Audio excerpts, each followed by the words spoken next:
RPF की report नहीं है, ये एक इंडिविजुअल स्टेटमेंट है, एक व्यक्ति विशेष का स्टेटमेंट है कि आरपीएफ की रिपोर्ट नहीं है, ये इंडिविजुअल स्टेटमेंट है। 300 कर्मी वहां पर थे, उनमें से एक रेल कर्मी का इंडिविजुअल स्टेटमेंट है। इसको किसी भी तरह से ऑथेंटिक नहीं मान सकते।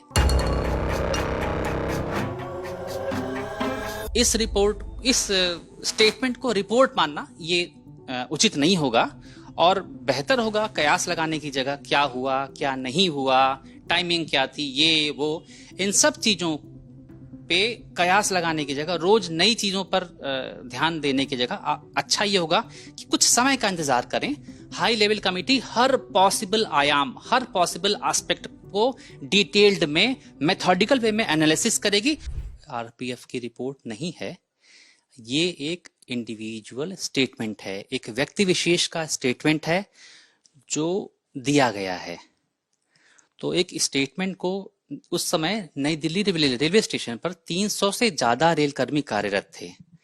ये उन 300 में से एक रेल कर्मी का इंडिविजुअल स्टेटमेंट है।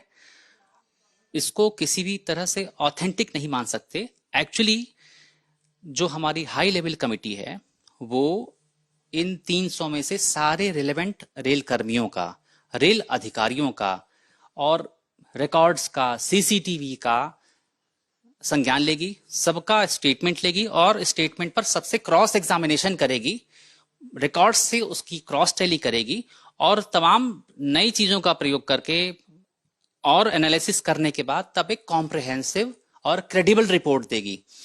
तो इस स्टेटमेंट को रिपोर्ट मानना ये उचित नहीं होगा और बेहतर होगा कयास लगाने की जगह क्या हुआ, क्या नहीं हुआ, टाइमिंग क्या थी, ये वो, इन सब चीजों पे कयास लगाने की जगह, रोज नई चीजों पर ध्यान देने की जगह अच्छा ये होगा कि कुछ समय का इंतजार करें।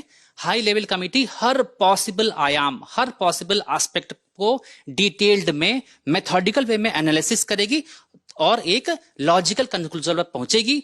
तो मेरा फिर से आपसे निवेदन है कि ये आरपीएफ की रिपोर्ट नहीं है, ये इंडिविजुअल स्टेटमेंट है।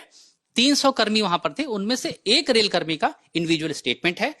ऑथेंटिक जो ऑथेंटिसिटी होगी, ऑथेंटिक चीज होगी, वो होगी हाई लेवल कमेटी की फाइनल रिपोर्ट। लेकिन सर जिस रिपोर्ट की हम बात करें, इस रिपोर्ट के आने के बाद अब कहीं ना कहीं विरोधाभास निकल के सामने आ रहा है। तो क्या जिसकी भी रिपोर्ट है, क्या उन्होंने रेलवे से चेक नहीं किया? क्या आपको लगता है कि इस तरह की जो टाइम डिफरेंसेस है वो कैसे निकल के आए? और क्या ये भी निकल के बाद सामने है कि पहले कॉल कर लेनी चाहिए थी रेलवे को, वो नहीं किया गया? देखिए, जो भी हुआ उस दौरान, जब ये दुखद घटना घटी, उस समय जो भी इवेंट हुए, टाइमलाइन क्या रही, कब किसको किसने कॉल किया, क्या नहीं किया, कहां क्या कमी रह गई, ये सब कुछ जांच का विषय है और इसकी एप्रोप्रिएट लेवल पर, उचित स्तर पर जांच चल रही है। तो अभी मैं इस पर कुछ कहूं, कुछ कमेंट दूं या कोई बात ऐसी कहूं तो वो उचित नहीं होगा। कृपया थोड़ा इंतजार करें, रिपोर्ट आने का वेट करें,